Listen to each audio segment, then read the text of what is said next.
Варшаві король Володислав прийняв Богдана радо, як давнього товариша, і попросив зібрати найкращих запорожців і вирушити з ними до Франції, щоб допомогти французькому королю у війні з іспанцями. Богдан погодився.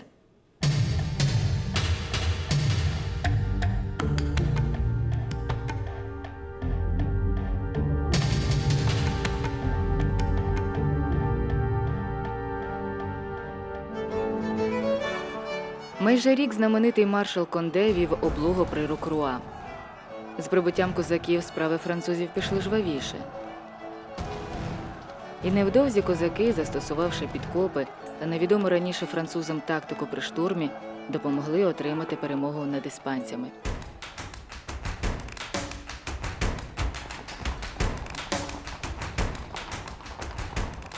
Козаків вітає французький король, нагороджує Богдана та Івана Сірка подарунками і запрошує їх до Парижа на урочистості у королівському палаці.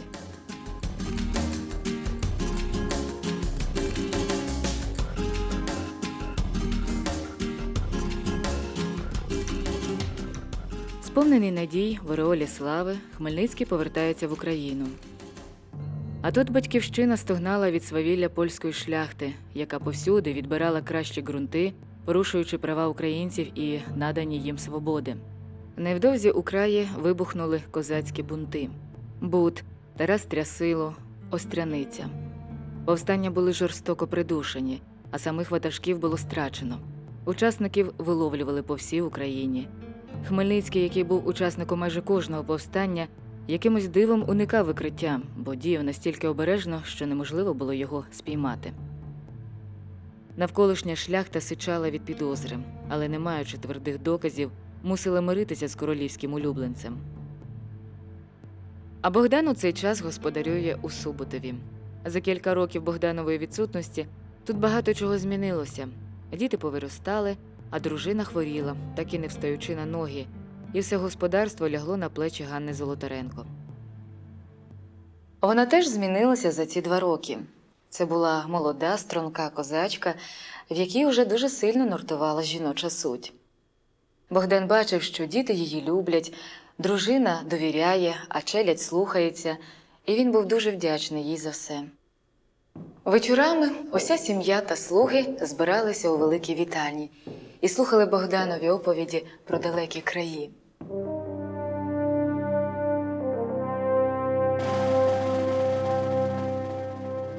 От після одного такого вечора Богдан покликав до себе Ганну Золотаренко. «Хочу поговорити з тобою про твою долю». Затремтіло серце Ганни, стислося у недоброму передчутті. Богдан говорив, що вона вже увійшла в літа, що видалася вродливою, але що ж сидить тут на хуторі, і це не дає їй вийти заміж. А є гарний чоловік, лицар славний на всю Україну, який її любить. І ім'я йому Іван Богун. «Чого ж ти мовчиш, Ганно?» Губи її затремтіли, а рясні сльози закапали з очей. «Нікого мені не треба, дядько», – зірвалася Ганна і швидко вибігла за двері. Наступного дня вона зібрала речі і поїхала до свого брата в Золотареве.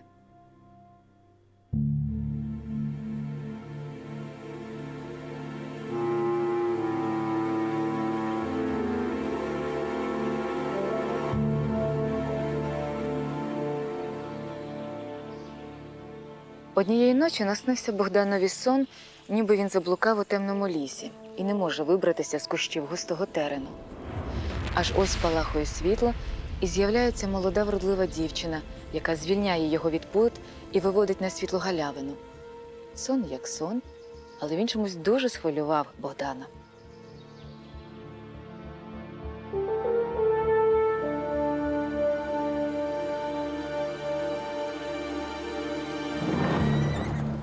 Невдовзі на хутір у Суботів прибув посланець від канцлера Осолінського і привіз для Богдана таємний знак.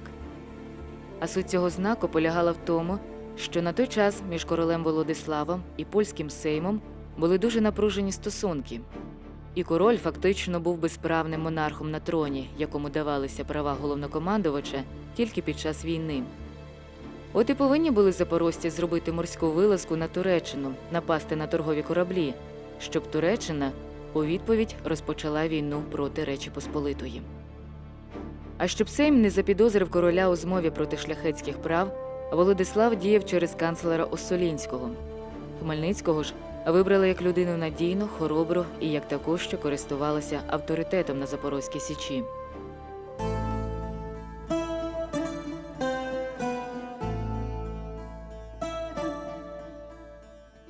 Богдан перед від'їздом пише Ганні листа.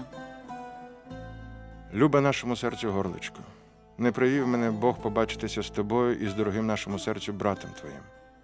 Пан король кличе до себе, а звідти, куди доведеться. Про це відає один Бог. Прошу тебе, не гаючи часу, повертайся в хутір наш. Лишаю жону і дітей без єдиного догляду. Засим припоручаю вас усіх Господу нашому Богу і всіх святих ласці. Писано у Суботові, року Божого 1638, грудня 1.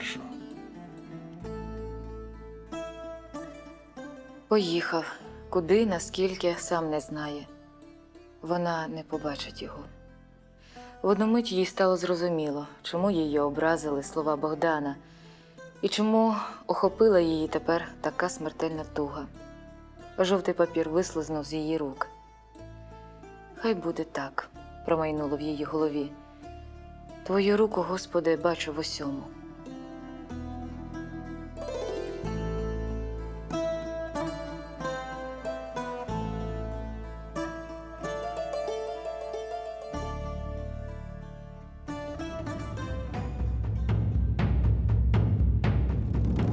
Прибувши на Січ, Богдан розповів на таємній раді козацьким отаманам про те, що на цей похід король дає 60 тисяч золотих для будування нових і ремонту старих чайок.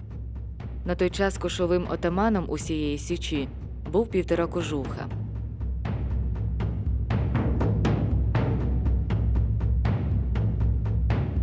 На Січі Богдан познайомився з Грабиною. Цей козак був колись багатим польським шляхтичем Грабовським, якого несправедливо позбавили майна. Потім він втратив дружину, а ще юну дочку Гелену сусіда Чарнецький продав у татарський ясир.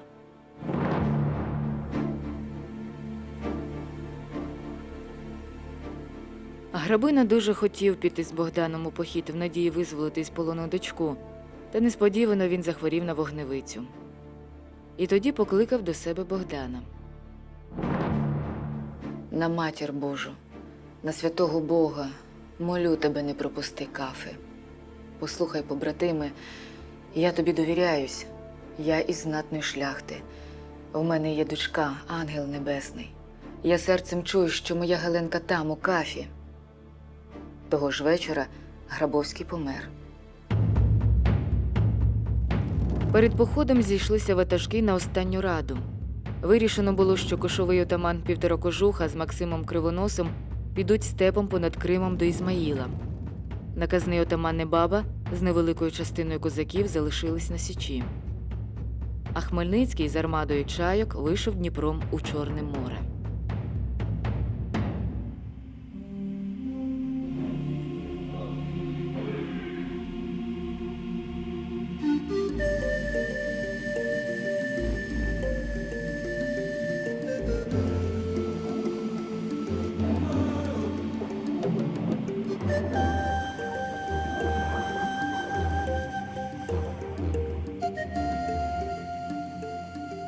Тут вони поскубли кафу, звільнили українських невільників. Дочки Грабовського серед них не було. Обважнілі чайки вийшли у море у напрямі на Трапезунд. Між тим, ще до раннього козачого обіду налетіла справжня буря. Немов шкаралупа злітали чайки на білі гори і падали з них у провалля. Але очеретяні мати, прикріплені до боків човнів, рятували чайки від біди. Ці мати тримали рівновагу і не давали перекинутися човну. 3 дні бушувала буря. Розкидала усі чайки по морю. Нарешті негода стихла, і Богдан почав збирати чайки, час від часу стріляючи з невеликої гармати. Скоро біля нього зібралося близько 20 чайок. Сонце почало сідати за море. Аж ось На горизонті з'явилася велика галера. Богдан дав наказ, і чайки понеслися навперейми турецькому судну. Богдан знав, що з підсонячного боку низькі чайки підберуться до галери майже непомітно. Сутеніло. Домовилися, що нападають з першим криком півня. Скоро нічого не стало видно, крім зірок, що загорілися на небі, та тьмяних вогників на ворожій галері. І от сигнал. Піднялись багри, вчепились крючками в ребра галери, вилетіли на борти мотузяні драбини і полізли по них під прикриттям безперервного вогню мушкетів відчайдушні головорізи. Та тут козаки зустріли жорстокий опір із гарматного вогню. Багато вже полягло відчайдухів, багато полетіло козачих душ до темного неба. Аж раптом хтось закричав: «Вогню! Жар їх!» І загорілися обсмолені боки галери. Скоро уся палуба заповнилась запорожцями, а вогонь зміями піднімався по реях і спалахував на вітрилах, освітлюючи пекельну картину людської жорстокості. Нарешті Богдан підняв булаву і страшно заревів: «Стій, згода!» Отаманський крик було почуто, і всі зупинилися. «Доволі вбивства! Обшукати галеру! Звільнити братів-невільників!» Козаки кинулись у трюми. Раптом десь під палуби почувся жіночий крик. На палубі з'явився запорожець. В його дужих руках билася молода красуня-турчанка.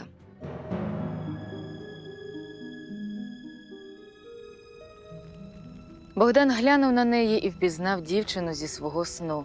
Окрім того, розповідь Грабовського про свою дочку миттєво виникла в його уяві. «Стійте!» – підняв він булаву. «Пальцем її не зачепіть. Це не туркеня, це дочка нашого побратима Грабини». Довго після цього носило морем козацькі чайки. То вони нападали на турецькі судна, то за ними ганялися турецькі моряки. Немало їх і загинуло. Ось цей час на Богдановій чайці знаходилася прекрасна полонянка. Вона справді була дочкою Грабовського і справді була колись продана татарам. Щоразу, коли Богдан підходив до дверей Гелени, йому переймало дух, а в серці відчувалася зрадлива радість і забобонний страх. А панянка дійсно була несказанно вродлива. Золотаве волосся обрамляло біле обличчя, а сині великі очі таїли чари. Ця Гелена Грабовська з Млієва була до того ж племінницею канцлера. І от вже прийшов час повертати назад. Вирішено було висадитись біля Ізмаїла, поховати чайки і пішим походом добиратися до Січі. Зустрівшись з другою частиною війська, яку очолював кошовий Півторакожуха, запорожці засумували, бо їхнього отамана смертельно поранили. Вночі, лежачи у наметі, кошовий отаман наказав Богданові їхати до Кам'янця і самому доповісти канцлеру Осолінському, що вони виконали волю короля. На ранок кошовий помер.